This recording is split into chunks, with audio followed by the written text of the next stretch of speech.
جی ہاں، بلیوں سے بھی پیار کرنا چاہیے. کسی بھی بلی کو، کسی بھی جانور کو تکلیف نہیں دینی چاہیے. بہت سے بچے ہوتے ہیں نا، کیا کہتے ہیں، کوئی بلی دیکھی تو بلی کو کیا کرتے ہیں، پتھر مارتے ہیں. اور کیا کرتے ہیں، اسے پھینک دیتے ہیں. اچھا پھینک بھی دیتے ہیں. دیکھیں، بلی کو پھینک دیتے ہیں. تو یہاں پہ یہ بات یاد رکھیں کہ کسی بھی جانور کو، بلی کو، کتے کو تکلیف نہیں دینی. ہاں، تو کچھ بچے ہوتے ہیں نا، ابھی بقرعید بھی آنے والی ہے، بکرے کے کان کھینچ دیتے ہیں اور دم پکڑ لیتے ہیں، کوئی ٹانگ کھینچتا ہے، کوئی پانی نہیں دیتا، کتنی تکلیف دیتے ہیں. تو اس طرح جانور کو تکلیف نہیں دینی چاہیے. جی کیا کہہ رہے تھے آپ؟ اگر ہم نہ جانور کو تکلیف نہ دنیا میں پہنچاتے تو وہ ہمیں دوزخ میں اللہ نہ کرے تکلیف دے دے. ہاں یہ بھی ہے. اگر آپ دنیا میں کسی جانور کو تکلیف دیں گے نا بلا وجہ، دیکھیں ضرورت ہے، کوئی جانور کاٹ رہا ہے تو اپنے آپ کو بچانے کے لیے تو آپ نے ایکشن لینا ہوگا. لیکن بلا وجہ تکلیف دیں گے تو یہ کل بروز قیامت بدلا بھی لیں گے. یہاں تک کہ اگر کوئی سینگ والا جانور ہوتا ہے اور جس جانور کے سینگ نہیں ہوتے ہیں نا اس کو ٹکر مارے گا تو کل بروز قیامت اللہ پاک دونوں جانوروں کو زندہ کرے گا. جس کے سینگ نہیں تھے نا اس کے اللہ سینگ لگائے گا، اور جس کے سینگ تھے، جس نے ٹکر ماری تھی نا دنیا میں، اس کی سینگ ہٹ جائیں گے، یہ اس کو ٹکر مارے گا، بدلہ پورا ہوگا، پھر اللہ پاک جانوروں کو دوبارہ ختم فرما دے گا. تو جانور بھی کل بروز قیامت دوسرے کو تکلیف دیں گے تو اس کا بھی ہوگا. پھر تو ہم انسان ہیں، اللہ نے عقل دی ہے، ہم سے تو زیادہ پوچھ گچھ ہوگی، اور اللہ پاک سزا بھی دیتا ہے، عذاب بھی دیتا ہے. جی کچھ جانور ایسے بھی ہوتے ہیں جو جن کو ہم لوگ تکلیف دیں تو پھر وہ جانور ہمارے پیچھے بھی لگ جاتے ہیں. ہاں پیچھے بھی لگ جاتے ہیں. دیکھا بچوں، کتنی پیاری بات بتائی سمجھنے والی. دیکھیں واقعی جانوروں کو تکلیف دی، اگر کتے کو تکلیف دی، ڈاگ کو، کیٹ کو، اس نے ہم پہ حملہ کر دیا، اور ہوتا بھی ہے ایسا کہ وہ پنجہ مار دیتے ہیں، کتا جو ڈاگ ہوتا ہے وہ کاٹ لیتا ہے، تو الٹی تکلیف بھی ہو سکتی ہے. ہم سمجھ رہے ہیں کہ ہم تو طاقتور ہیں، ہم تو پتھر مار دیں گے، بھاگ جائے گا، بلکہ ایسا بھی ہوتا ہے کہ وہ بچوں کو زخمی بھی کر دیتا ہے. تو یہ بھی نقصان ہے. پیارے بچوں، سیکھنے والی بات یہ ہے کہ جانوروں کو بلا وجہ تکلیف نہیں دینے چاہیے. جانوروں کو کیا کرنا چاہیے؟ پیار کرنا چاہیے. اگر آپ کو پریشانی ہے تو کوئی نہ کوئی حل نکالنا چاہیے. تو بہرحال میں یہ بتا رہا تھا کہ اس گھر میں بلی بھی رہتی تھی، اور بلی تو آتی جاتی ہے انسانوں کے پاس. تو وہ بلی نا ایک دن ان کے پاس آئی. آپ نے جو حاجی صاحب تھے نا انہوں نے اس کو پیار کیا تو وہ بلی چلی گئی. اس کے بعد اگلے دن وہ بلی پھر آ گئی. جو پیار کرتا ہے تو جانور محبت سے اس کے پاس دوبارہ آتے ہیں. وہ بلی پھر آئی، آپ نے اس کو پیار کیا، وہ بھی آپ کے پیروں میں لپٹ گئی اور خوب اس نے اپنے آپ کو پیار کروایا، وہ پھر چلی گئی. پھر ہوا ایسے کہ حاجی صاحب اس کو پیار کرتے تھے تو وہ بلی روزانہ آنے جانے لگ گئی. ان حاجی صاحب کو وہ بلی اچھی لگنے لگی، پسند آ گئی. اچھا، ان کو جب وہ بلی پسند آنے لگی تو انہوں نے ڈیسائیڈ کیا، پلان کیا کہ یہ بلی مجھے بہت اچھی لگتی ہے، میں ایک کام کرتا ہوں کہ جب میں جاؤں گا نا واپس اپنے کنٹری تو اس بلی کو بھی میں اپنے ساتھ لے جاؤں گا. اس مقصد کے لیے انہوں نے ایک پنجرا، کیج، جیسے ہمارا گھر ہوتا ہے نا، ہم اپنے گھر میں رہتے ہیں، تو اسی طرح بلی کا بھی گھر ہوتا ہے، اسی طرح پرندوں کا بھی ایک گھر ہوتا ہے، گھونسلہ ہوتا ہے. تو جو بلی کا ایک گھر ہوتا ہے وہ پنجرا ہوتا ہے.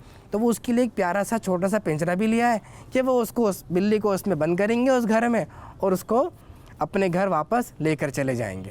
ہوا یہ کہ ہوتے ہوتے دن کمپلیٹ ہو گئے. اب حاجی صاحب کے جو واپسی کا ٹائم تھا، ریٹرن ٹائم تھا، وہ آ گیا.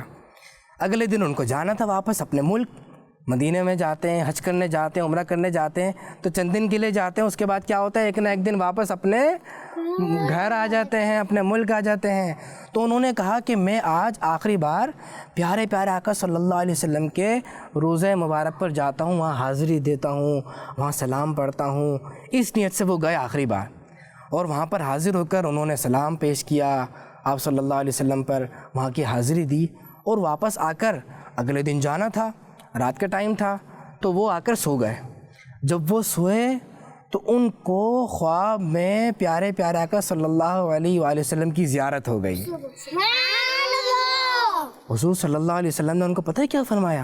حضور صلی اللہ علیہ وسلم نے ان کو فرمایا کہ آپ خیریت سے اپنے گھر جائیے گا، لیکن یہ جو بلی ہے اس بلی کو لے کر نہیں جائیے گا، کیونکہ یہ بلی میرے پاس روزانہ آ رہی ہے، روزانہ حضور صلی اللہ علیہ وسلم کے پاس آ رہی ہے اور کہہ رہی ہے یا رسول اللہ مجھے بچا لیجئے، یا رسول اللہ مجھے کیا کر لیجئے؟ مجھے بچا لیجئے، مجھ سے مدینہ چھوٹ رہا ہے، مجھ سے مدینہ کیا ہو رہا ہے؟ چھوٹ رہا ہے، یعنی مجھے مدینے سے لے جایا جا رہا ہے۔ تو حاجی صاحب کی جب صبح آنکھ کھلی نا تو آپ نے اسی وقت اپنا پلان کینسل کر دیا کہ میں اب اس بلی کو لے کر نہیں جاؤں گا، اس بلی کو چھوڑ دوں گا۔ اور پھر حضور صلی اللہ علیہ وسلم کی مدد سے وہ بلی مدینے سے جانے سے بچ گئی، اور وہ بلی پیارا کا صلی اللہ علیہ وآلہ وسلم کے پاس ہی رکی رہی۔ تو پیارے بچوں، اس کہانی سے ہمیں بہت کچھ سیکھنے کو ملا۔ کیا سیکھنے کو ملا؟ پہلے آپ سے پوچھتا ہوں اور پھر میں بتاؤں گا۔ ہاں، کیا سیکھنے کو ملا؟ ہمیں نا جانور کو پیار کرنا چاہیے، اسے تکلیف نہیں دینا چاہیے، ٹھیک ہے، اور ہمیں اس کا بہت زیادہ خیال بھی رکھنا چاہیے۔ اور کیا سیکھنے کو ملا؟ حضور صلی اللہ علیہ وسلم کو جانوروں سے پیار ہے۔ ہاں، حضور صلی اللہ علیہ وسلم کو جانوروں سے بھی پیار ہے، اور جو جانور ہوتے ہیں وہ بھی حضور صلی اللہ علیہ وسلم سے پیار کرتے ہیں۔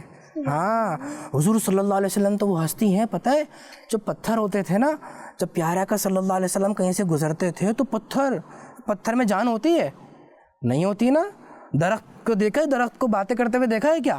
نہیں، اس میں ویسے جو نظر آنے والی جان ہے جیسی ہم میں ہوتی ہے ویسی جان کیا درخت میں ہوتی ہے؟ ٹری میں نہیں ہوتی۔ لیکن وہ پیارا کا سے اتنا پیار کرتے تھے کہ پتھر بھی پیارا کا صلی اللہ علیہ وسلم کو سلام کرتے تھے، اور درخت بھی پیارا کا صلی اللہ علیہ وسلم کو سلام کرتے تھے۔ تو جو جانور ہوتے ہیں، اونٹ ہوتے ہیں، ہرن ہوتی ہیں، ہرن بھی پیارا کا صلی اللہ علیہ وسلم سے بہت محبت کرتی تھی، ہرن کے بچے بھی محبت کرتے ہیں۔ تو مدینے کے جو جانور ہوتے ہیں نا، وہ کبھی بھی نہیں چاہتے کہ مدینہ چھوٹ جائے، وہ کبھی بھی کیا نہیں چاہتے کہ مدینہ، وہ کہتے ہیں ہم پیارے آقا کے پاس ہی رہیں۔ ہم انسان ہیں، ہم جب مدینے جاتے ہیں تو کیا ہمارا دل چاہتا ہے ہم گھر پہ واپس آئیں؟ نہیں دل چاہتا نا۔ ہم کیا چاہتے ہیں؟ ہم مدینے میں ہی رہیں، وہاں نمازیں پڑھیں، پیارے آقا صلی اللہ علیہ وسلم کے روزے پہ جائیں، وہاں پوری زندگی گزاریں۔ تو اسی طرح جو پیدائش مدینے میں ہوئے ہیں، وہاں کے جانور ہیں، تو ان کو بھی مدینے سے پیارے آقا سے اتنی محبت ہوتی ہے کہ وہ چاہتے ہیں کہ ہم یہیں پہ ہی رہیں، کوئی ہمیں یہاں سے لے کر نہیں جائے۔ تو پیارے بچوں، سیکھنے کو یہ بات ملی کہ جانور پیارے آقا سے محبت کرتے ہیں، کہ چرند پرند درخت پتھر پیارے آقا سے محبت کرتے ہیں، تو ہمیں بھی سب سے زیادہ کس سے محبت کرنی چاہیے؟ ہمارے پیارے نبی صلی اللہ علیہ وسلم سے محبت کرنی چاہیے۔ اور محبت کے لیے کیا کرنا چاہیے؟ بتائیں، جلدی بتائیں گے۔ نمازیں پڑھنی چاہیے، اور ان پہ درود پاک پڑھنا چاہیے، قرآن پاک پڑھنا چاہیے، ان پہ سب سے زیادہ سلام پڑھنا چاہیے، دعائیں کرنی چاہیے پیارے کا صلی اللہ علیہ وسلم کے وسیلے سے، اور نمازیں پانچ وقت کی نمازیں پڑھنی چاہیے، اور جتنی باتیں پیارے کا صلی اللہ علیہ وسلم نے بتائیں ان تمام باتوں پر عمل کرنا چاہیے۔ اللہ کریم سے دعا ہے، اس پیاری سی کہانی میں حضور پاک صلی اللہ علیہ وسلم سے محبت کے بارے میں ہم نے سنا کہ وہ اپنے امتیوں سے، جانوروں سے، چرند پرند سے کتنا محبت فرماتے ہیں۔ ہمیں بھی اپنے پیارے محبوب صلی اللہ علیہ وسلم سے محبت کرنی چاہیے۔ اس کہانی سے حاصل کیے ہوئے سبق کے ساتھ ہی اپنے اس ایپیسوڈ کا اختتام کرتے ہیں۔ اپنا خیال رکھیے گا، کڈز مدنی چینل دیکھتے رہیے۔ صلو علی الحبیب صلی اللہ تعالی علی محمد صلی اللہ علیہ وآلہ وسلم۔ کہانی سنو، کہانی سنو، کہانی جلدی سنو، کہانی سنو، کہانی بچوں کا مدنی چینل آ گیا، بچوں کا آ گیا